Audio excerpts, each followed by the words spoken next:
Good morning, everyone. Welcome to the Perth Property Show. My name is Trent Fleskens, your host as always. And this week we have another titan of this industry who is really making an impact on a broad scale with a pretty important company in Western Australia these days. It's Grant Shepherd, President of UDIA WA, as well as Residential Director at Hesperia. Mate, thanks so much for coming in. Thanks, Trent. Happy to be here.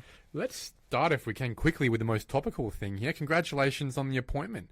It's, I guess, for a lot of people within the organisation, it's something that they aspire to one day. Very few people get the opportunity. What's been your pathway to the top, and what do you plan to do with it? It is exciting. I'm really fortunate to be in this position. I think UDIA is such an important advocacy body for the industry in an environment that is really important right now. Housing supply is such a big issue for WA, but also for the country, and bodies like UDIA have a really important role to play to progress, to improve, to make things better, not only for our members, but also for the broader community as a whole. So what's this presidency going to look like? What impact do you want to make? I think the impact that I'm keen to make, and we as an industry body, is that we can unlock housing supply and provide appropriate housing across the whole housing continuum that meets the needs and wants of the residents in WA. I think to date there has been a lack of supply, huge demand, and it's put pressure on affordability, it's put pressure on delivery, it's put pressure on approvals, and it's something that collectively, as an industry and government working together, it's the only way that problem is going to be solved. As President, I'm keen to continue to work with government to advocate smart, common sense approach policy and planning approvals to make it as efficient as possible so that we can deliver the housing that is desperately needed. So it's just that continual interface with the Minister for Housing and Planning, obviously it being John Kerry at this point in time. And I guess it is always about that open channel and communication. It needs to be, I think, non-partisan as well, in that housing is non-partisan, it's a basic need, but also it is a bit of an interesting time, isn't it, being the leader of an advocacy group where it's a bit tough to criticise governments that is in so much control with such a weak opposition right now. It is a fine line to work with government but also pull them up when you don't think they're doing enough. I think there's been a lot of benefits if you look back of where we've come from over the last 5-7 years. We have shifted the needle and improved a lot over policy, over delivery. There's a lot of reforms that have happened that have been really impactful on a positive basis. From UDIA's backing? Yeah, I think from UDIA's backing, from the industry as a whole, from other industry bodies that keep communicating with government. I think it's something that's never going to stop. There's always things that we need to continue to improve on. And that's our role as an industry body, is to have those open and honest conversations and real conversations with government to say this is working, but on the other hand, these are areas that we need to continue to focus on and start shifting or start changing regulation or policy or making approvals efficient where possible. You've been in the role for 1 week. Yep. When do you plan on meeting the Minister? Trying to do that over the next couple of months and really have that communication to say we're here to work with government and how can we both solve the problems rather than identifying always the issues that need to happen. I think a lot of the time industry can continually just poke holes at what's going wrong. I think that we need to be part of that solution, and it needs to be a hand-in-glove approach to this rather than focusing on the negative. But as I said before, there has been some real positive moves that have happened. WAPC reform is the one that I would say has been the most impactful over the last 12-18 months. To see where that was to where it is now, that has had significant impact on strategy, on implementation, on actual decisions for the benefit of the broader industry. So is there a top 2 issues that you'd be bringing to Minister Kerry if you could see him tomorrow?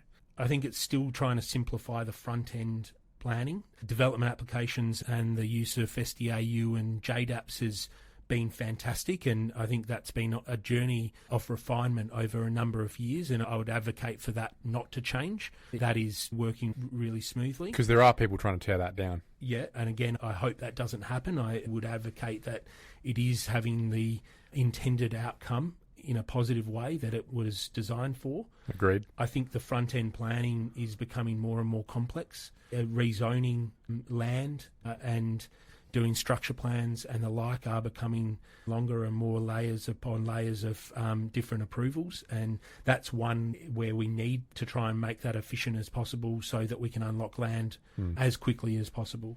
You talk about land, obviously UDIA having a big membership base in the land development space. You've also been sitting on the Property Council's planning committees as well. So you're a big advocate and have contributed a lot of your time to this side of your career. What about the infill side as well? Does UDIA have much of a remit or much of an interest in also helping the next 20-storey apartment building go up? Absolutely. It's not one or the other. It's both. The full housing continuum from social housing all the way up to home ownership and all the different housing typologies critical and need to be humming in order to solve the problem or the backlog of housing supply.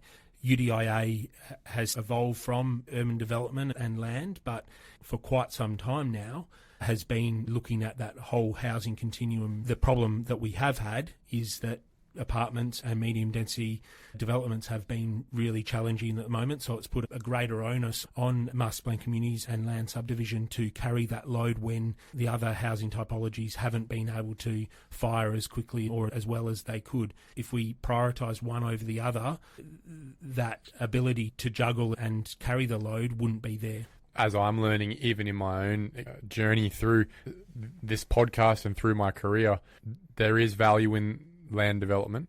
There is value in master plan communities if done well. And if you didn't have that opportunity, you'd probably be Sydney right now, where they don't really have that many opportunities for urban expansion in any way. And so it really just comes down to the most expensive form of development, and you are stuck having a median house price double what it is now, because what we know is we make an income that is slightly higher than Sydney, so we could pay it if we had to. And a strong argument actually could be made that if done well and not massively negatively impacting the environment, master plan communities have had a positive impact in keeping our median house price more affordable than the East Coast. Oh, look, absolutely. I think what we need to remember is that developers, industry as a whole is delivering housing that meet the needs and wants of customers, of residents, and we are different to other cities. I think when you look at the East Coast and specifically Melbourne and Sydney, the people have a transient way of living, and by that I mean that they match the housing to their lifestyle and their needs. Out of school and out of uni, you might be going to an apartment, and then you might transition into a townhouse, and then as you carry through your life and you might have a family, you then ultimately end up or could end up at a single detached house that caters for that family needs. I think in Perth, we tend to go from out of home straight to a 4x2 single detached house, and we future-proof ourselves for 20 years. I think that's been what's happened historically in Perth. I think we now are starting to shift, and people's needs and wants are changing, where the flight to amenity and flight to activation and proximity to work and recreational is starting to be a key driver, and that's why we need to then start to deliver those housing types. But there's challenges with that as well. I want to talk about those challenges and what you're doing personally to make an impact on the operational side at Hesperia and also in your time at Stockland previously. But I want to quickly spin it back for those people listening and wondering, how do I become UDIA president at 36 and residential development director of a massive property development business as well when I'm just at uni right now? What's the pathway? Can we pull it back, Grant, as we do with a lot of experts, to hear a little bit about your story personally and what has it taken? A lot of hard work, obviously, but where did it start and what have been the stepping stones for you to go from school kid to where you are today? I was always interested in property, and it was something I knew it was an area that I wanted to get into. I didn't make any deliberate or intentional moves. I think I was fortunate enough to, when looking at university, looking at architecture, engineering, town planning. Wasn't smart enough for engineering, probably didn't have the attention to detail for architecture, and town planning was something that was interesting to me as a concept. Uni was curtain. The 12 contact hours a week really was attractive, so I gave that a go, and it was probably one of those really lucky moments where when I got into town planning, I realised what it actually meant and the impact that it could have, and it was really interesting to continue through that. From the outset, I realised that, and back when I was at university, there was a real desperate need for town planners. There was a shortage in the industry, so there was opportunity to work in town planning while I was studying. I was of the view that if that's where I'm going to land, may as well start working while I'm studying, and I think that allowed me to continue to get focus and learn and get on the ground practical knowledge that then complemented the uni course. And where was that first job?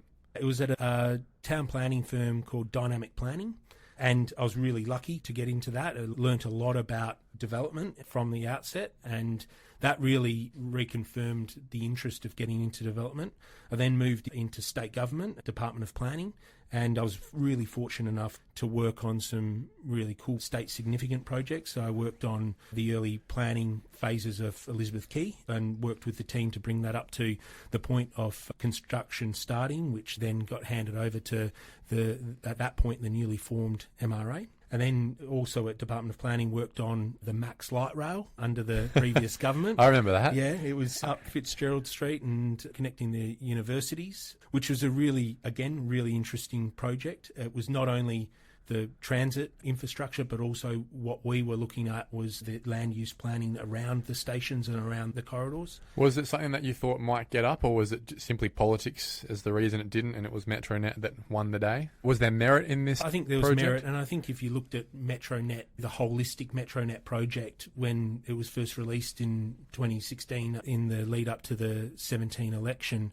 there was a broader consideration for light rail, and I think that still did have connections from UWA to Curtin. So you think it can coexist? If we had the money, it could coexist? Absolutely. I think Metronet was probably needed, that infrastructure was probably needed in the first instance as a priority rather than light rail, but I think ultimately that is where we should be trying to go, and I think with a lot of growth councils that are trying to look at light rail or alternative mid-tier transport as an option. So I had a really fortunate opportunity to work some great projects and also learn how government works, how decisions are made. And I think that was a really pivotal part of my career in terms of understanding what development's like, what government's, and then working on some really great projects that had the potential, Elizabeth, to shape the city. Metronet had that same potential, but obviously went down a different route, which I think we're now seeing the benefit of. I think around 2014, 2015, when the mining boom started to come off, that was when I had the opportunity to start my development career with Stockland, and that was a great opportunity to work with a large developer that was led by Cole Dutton. I had a great experience with him, and he gave me a really good opportunity to grow and be exposed to a lot of different things. My role there was around acquisitions and looking at the new waves of projects. It's a unique job, isn't it, acquisitions, especially for a young fella. And I assume especially for someone coming out of state government, and I need to broach that for a second, that transition as well. But you're out in the car, hustling, knocking doors, aren't you? Yeah, cups of tea, beers. I think there's a misconception of acquisitions that it's all kind of whining and dining, but I often say to different people that I talk to, particularly uni students, is you've got to get used to rejection in acquisitions. It's still cat boots, walking down muddy, long driveways. It's a lot of no, and when you get that yes, then, it's all pretty sweet. It's a bit like golf when you hit a good shot, it makes up for all the bad shots, but you learn a lot, and you also learn the whole life of a project because you're trying to assess that in a very short period of time and make some really critical decisions that can either make or break a project. And once you've bought it, and if you've bought it wrong, it's very hard to come back from that. What's the key to success in being an acquisitions manager? Probably two is relationships and actually getting out there and talking to people. But then two is also knowing when to say no and when to walk away, because again, you can potentially put in months and months of time on a deal that's so close to getting, and it's really tempting to tweak a revenue assumption up or an absorption assumption up, or look at the escalations and make something to make it fit.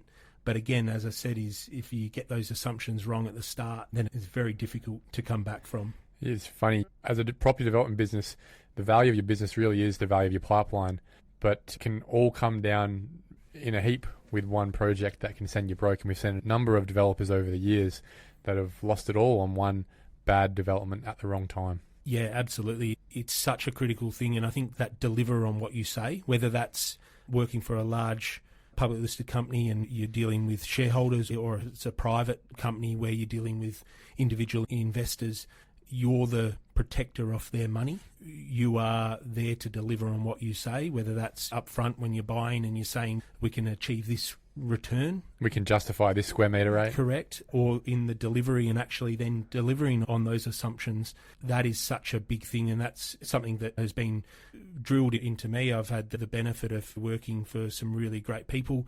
Ben Lyle at Hesperia is obsessed about protecting investors and delivering on what we say, and I think that's such a critical aspect, because if you don't, then you're not going to be around in the industry for very long. It's about, as you said, and that's probably my biggest mantra as well, is do what you say you're going to do. And nothing ever works out exactly how you expected it to. Rarely things go to plan.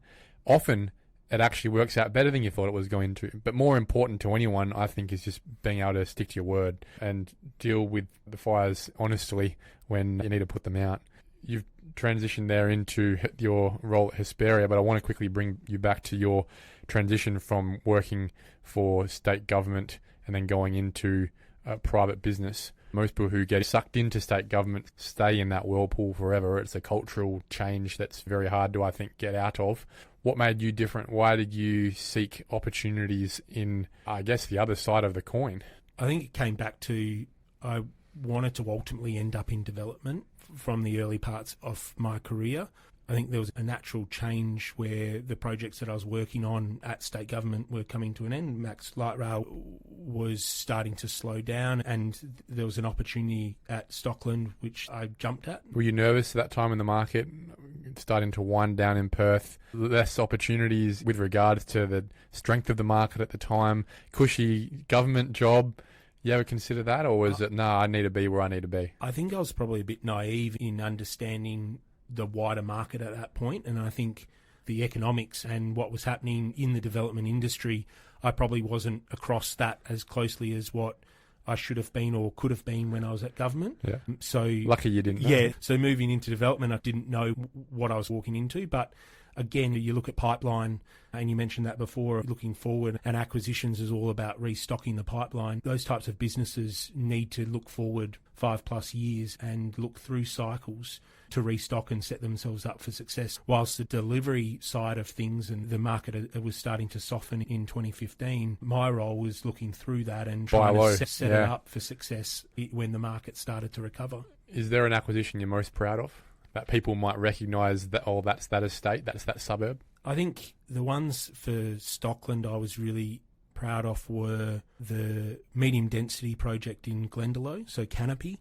It's still going, but that was one of the first large-scale medium-density townhouse developments that was probably done by private developers on scale. There's obviously smaller medium-density projects, but 100 lots was really difficult to get up. It was one of those acquisitions that took a long time and came back around quite a few times. It'd be a totally different project now when you think about the inputs and the outputs, cost of building all those townhouses versus what you'd sell them for now. It would look nothing like your Fizo back in the day. I think the build price has doubled per box. That, I think, as a shaping or trying to be part of the solution of infill development was a really great project. There was probably a number of other ones that were setting up Stockland and their pipeline that are now starting to come to fruition now. Yeah, that's probably one that was a unique one. So you've moved to Hesperia. Yep. Was it simply for that next opportunity? Obviously working under Cole Dutton, the man's hard to topple as a very experienced and well-regarded manager. Was it simply just seeking new opportunity to be able to spread your wings as a director and new projects, different office space, different people, same industry? What was the point of the move? I think I've always, as a career, had a focus on that I need to be challenging myself or I need to be learning. And if I'm not doing at least one of those, then I need to either put my hand up for something else internally, or if I can't get that internally, then looking elsewhere. And I think I'd been in the acquisitions role at Stockland for close to 9 years. I was looking for something different, a new challenge. I was really fortunate because I was having a wine with Judd Dyer, who is one of the directors at Hesperia. He was talking about the residential pipeline and the residential portfolio, which was starting to grow at Hesperia, and it was starting to be quite a large pipeline in itself. He encouraged me to come across, and I wouldn't be in the position I'm at without that conversation. It was a sliding doors moment. Bit of a nudge. And I think I was really grateful for that, because looking at where I'm at now in my career is one of those things where I'm really grateful for that step. What have you learned? You've been there 2 years now. What do you know now you didn't know when you were at Stockland? I think Stockland was a well-oiled machine in terms of how it operates. Coming into Hesperia, we were building that machine, and I think that was also one of the things that was really exciting about you weren't just coming in and plugging and playing, you were being part of setting it up for success. Scaling it. Both projects, systems and processes and the like. That was the exciting part to it. It was also the challenging thing, and you probably underestimate how challenging that is, and you take for granted the well-oiled machine at times, but it's something that coming in, I was really fortunate that Hesperia and the people that are at Hesperia are fantastic. They are highly capable, great culture, and so coming into that was really easy, but the projects are complex. Tell me about those projects. Obviously, you've made news recently in East Wanneroo, up near Lake Meridian. What else does Hesperia do? People might know Hesperia in the industry, but broader lay mum and dads who are listening to this might not have actually a clue. They probably know what Stockland does. They probably know a Stockland estate, maybe in Alkimos or down in Sienna Wood, something that you would have been a part of at the time. Where's Hesperia? How would I know what Grant Shepherd's doing right now if I was to drive down the streets? So Hesperia, more broadly, is across three sectors, so industrial, healthcare and mixed use and residential. And if you take a step back and look at the themes behind those three sectors, there's a really good reason why we're in that. Jobs and employment, land uses is like the land. There is a real shortage of land in employment generating land uses, and that's the industrial part, and that's been the real bread and butter of Hesperia for a long time. Medical and healthcare and mixed use, again, health is not something that's going away, and that sector is only going to get more important as elderly populations start to transition as well. A bit of a niche there has probably been the only business the state government trusts to develop some of this stuff, it seems. Look, I think the projects that Hesperia, and it's well beyond before my time, and I'm not involved in those aspects, but those projects that Murdoch Health and Knowledge Precinct is quite amazing when you look at the complexity of that project and what it actually delivers to the broader domain sector and community as a whole. So yeah, it's something that we're all really proud of, and Ian Smith, the Director for Healthcare and Mixed Use, has done a fantastic job of chaperoning that project through. And then finally, the last sector is obviously housing, which we know that's your sector. Yeah, that's my sector. That's such a critical aspect, and it's probably never been more important than it is today. And we're feeling the effects of a lack of housing supply in the market and a huge amount of demand. So we've got a pipeline at the moment of around 8,000 lots across a number of projects. Our first project was Rivermark, which is in Vivash, which stemmed out of the acquisition of the Midland Brick business. There was a really good opportunity to start to regentrify that area into a residential project. It's been challenging on a number of levels. Our focus as a business has been around sustainability, tree retention, trying to work within the existing environment. A lot of people say that, but what we are trying to do is look at things differently. When you drive through Rivermark, you will notice the tree retention that has been able to be achieved. That hasn't been easy, but it's worth it. I was surprised coming into the business and being able to look at that project and what had been done through the leadership of Judd. That's a really amazing community that's starting to actually get traction. That was the first project, and again, that was one of those things where it was like, if we're going to do one, let's do. Yeah, if you're going to make a business out of it, you need a pipeline more than one project. Yeah, so then we started to look at East Wanneroo. We've got a project in Wattle Grove. Both of those are highly fragmented areas. We have been successful in pulling together 20 plus land holdings in both of those areas, and that's not without challenges. The origination and planning to deliver in fragmented areas is highly challenging, and I don't think that's really known because it hasn't happened at great scale across the industry yet, but it's where all the future land is going to come from, and how we operate as an industry, as government, as partnering together. Those things have to change as well, because the business as usual of Englobo land on one parcel is not that. There's not much left, is there? No, it's not. And even just how you plan things, you've got existing roads that need to be taken into account. You've got to plan around people that don't want to move. You need to plan where schools and community amenity and infrastructure needs to go. And if you're not flexible, the school might not be on your land or on a developer's land. So then how does that then, who delivers that? And there's a lot of politics that come into play. When you're developing a 500 hectare englobo site, there is no emotions, politics involved. The school will go where the school goes, the parks go where the trees are, hopefully, and we all move on. When it comes to somewhere like East Wanneroo, it's a shit fight, to be honest, between landowners of, you can't put the school on my land will be worth less. You can't put the POS on my land will be worth less. You can't put the roads there, X, Y, Z. I want to retain my homestead lot.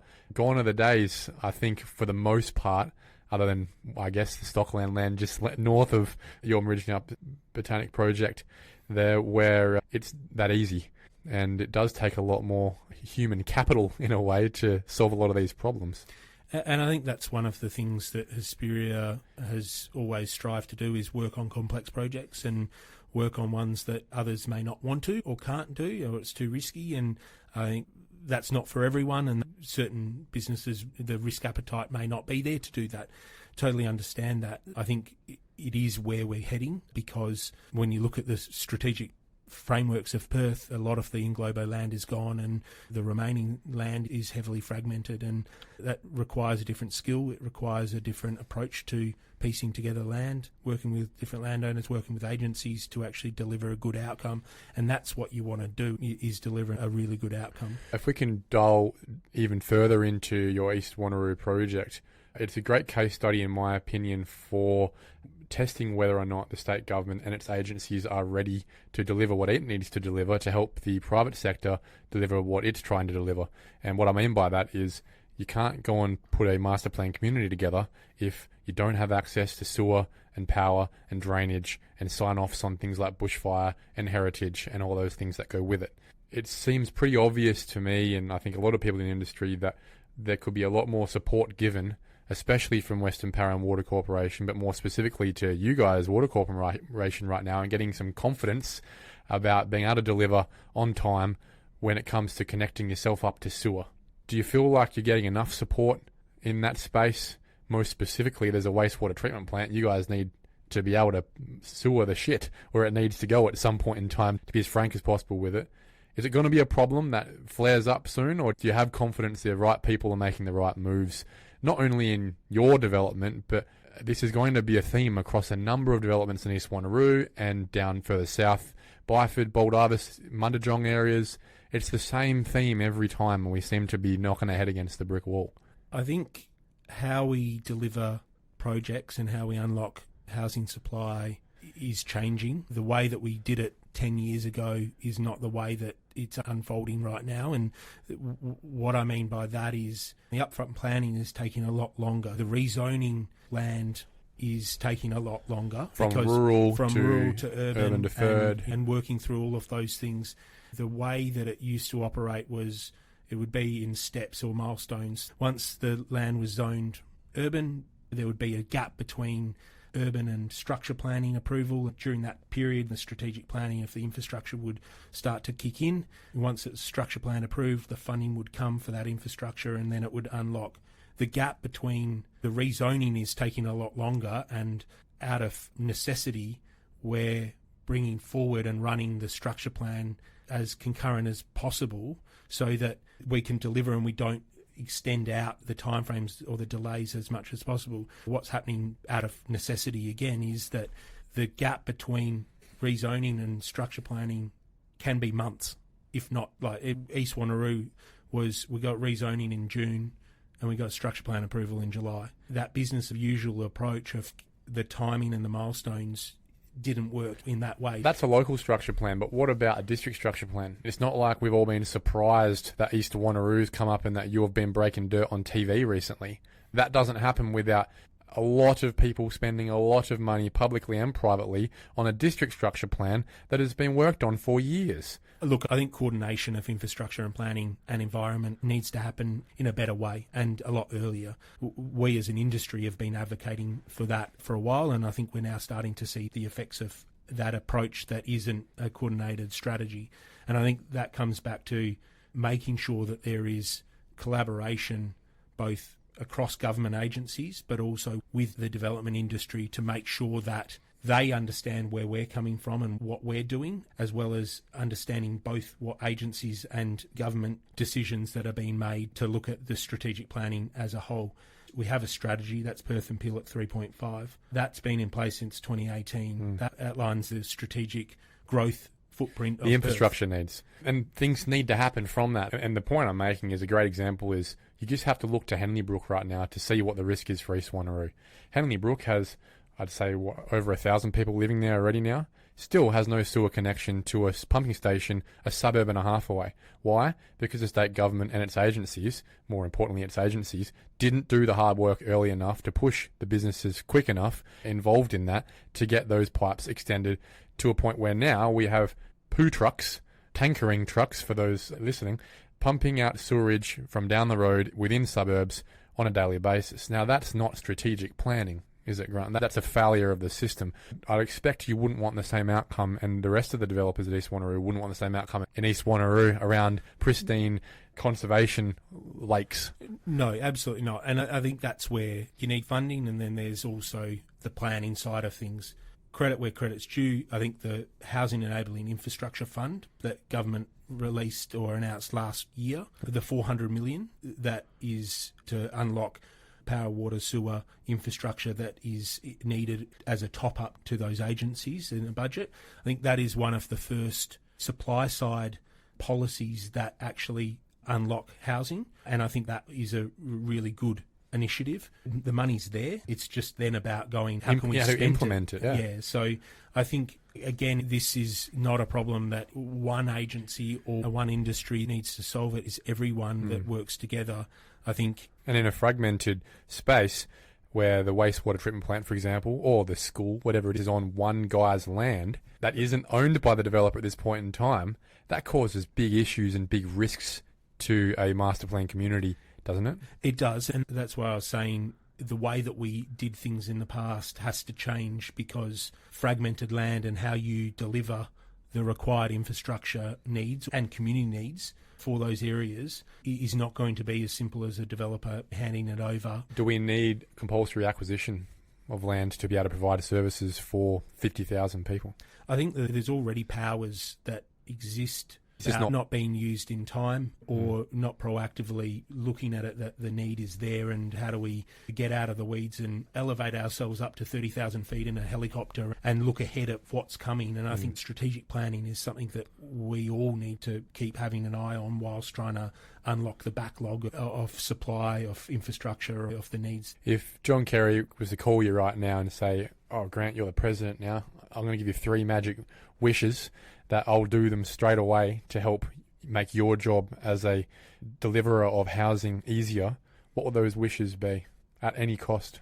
I think having planning as a centralised agency that can coordinate the rollout of housing and the strategy is something that would be really impactful, because it can take into account all of the different environmental infrastructure and coordinate and plan, and then have the mandate to direct and make decisions to implement that. I think unlocking or making the front end planning approvals process more efficient would be another. I think there's DAPs for DA approvals, DAPs for structure planning and rezonings is a concept that has a lot of merit. How that's done is a bit more difficult, but certainly that more efficiency at that front end would be really good. And then I think looking at infill development and what are the real barriers to infill development, and either looking at funding or, again, streamlining of approvals to unlock those aspects to get the infill development side operating outside of the high socioeconomic suburbs. And that's a very complex part, that last question there, because not only does it talk to culture, not only does it talk to planning, which is entwined with culture as well, but it also talks to something that is a market failure, a structural market failure financially right now, of even if you had approvals, which a number of, I'd say close to 100 apartment developments probably sitting there on the sidelines right now, ready to go. Even if you had them, it wouldn't work in Beachborough, it wouldn't work in Coolbalup, it wouldn't work in Balga, it wouldn't work in even higher economic suburbs, or in between, like a Canning Vale, for example. Imagine if you could put 200 apartments at Dog Swamp. There'd be demand. I just don't know that there would be profit in it for a private developer at this point in time, given cost structures. And that's something that I guess John Kerry's trying to help with right now with his announcement a couple of weeks ago on the prefab factory out in Neerabup. Personally, I think that's a bloody good idea. Absolutely. I think any initiative that can look at unlocking that infill is really important and really timely. It's taking the risk away from that supply chain, isn't it? And saying, look, we'll fund it, we'll buy the stuff, just make it for us. Yeah. And then at least the private industry can go, maybe we can start designing with it as well. Maybe the architects can start looking at this stuff only costs half as what it would have been to do it with this other technology. And now it works. That's the sort of leadership we need, and I think I would congratulate John Kerry on pushing this side of the equation to think outside the box to create cheaper boxes at the end of the day. Yeah, absolutely. And I think in COVID, we started to see more and more builders go down that route of alternative methods of construction and off-site manufacturing out of necessity because there was a skills shortage. We're still in that skills shortage. It's not going away anytime soon, and it's probably going to get worse. And how you can still operate within the means of immigration and those policies, but then looking at alternative aspects like manufacturing, which is where we're heading, automisation, mechanisation, all of those areas. That's the way that this is going to be able to unlock it at scale. We see it across other countries in the world, America, even on the East Coast, we're starting to see that manufacturing get to a scale that is now getting really efficient. Are we at that stage now in Perth? No, I don't think to get that true efficiency, we need that scale and we need that market acceptance, which I think we're more and more getting to that, but it's going to be a slow journey. I think we're still a better part of a generation away from that. We'll obviously see it in the larger economies of scale of your East Coast where it's also more critically needed. But right now, that is the irony of WA, is that we probably don't have the scale in terms of the demand, despite the demand we have. We also don't have that critical 2x problem of what Sydney has compared to us, even though we're feeling an issue right now. Imagine being 2x on that issue in terms of affordability and that problem. And so we probably keep pushing the can down the road because you can roll out slightly more cost-effective outcomes with master plan communities than the one chance of infill, which is what Sydney's sort of left with now, with all the complexity that comes with that culturally as well. I think affordability is already starting to top out, and it's not an infinite pathway of just keeping increasing prices, and nor should it as well, because it's just going to put pressure on the buyers and the residents that are trying to get into the housing market. But what is happening is that price may hit a top point, but the cost increases is still increasing, and we're seeing that because of the skill shortages. So we have to then look at, if you can't pull the revenue lever but the costs keep going up, either need to look at reducing the cost or looking at efficiencies on the cost side. Manufacturing makes a lot of sense in that when that starts to be a really big problem, or you're eating into everyone's margins, which, you know, as much as where everyone's the evil developer, you're not doing it for free. You have to make a return for your investors, but there's limitations with that as well. There's affordability limits that everyone can happen. There's cost pressures that come, and it's not all going to fit in the same bucket. Let's look forward for a second, if we can, for the market. You're paying over $2,000 a square metre in the equivalent of Ellenbrook in Sydney, which people would go, what is going on there? A $1.5 million house and land package in your equivalent of Ellenbrook over there. So count yourself lucky in Perth at 800 and something grand in Henley Brook right now. But in Perth, we have gone from, Henley Brook's a good example, of $700 a square metre for your block of land to what is now more like $1,300 a square metre. So it was 80% increase in the space of 5 years. I would suggest we've had similar outcomes of old Sanagra versus what's down the road on Cape Horn Street in your new development as well, into certainly over $1,000 a square metre in land there already. Where does it look like with regards to your forward estimates for what people are going to have to be paying for their house and land package?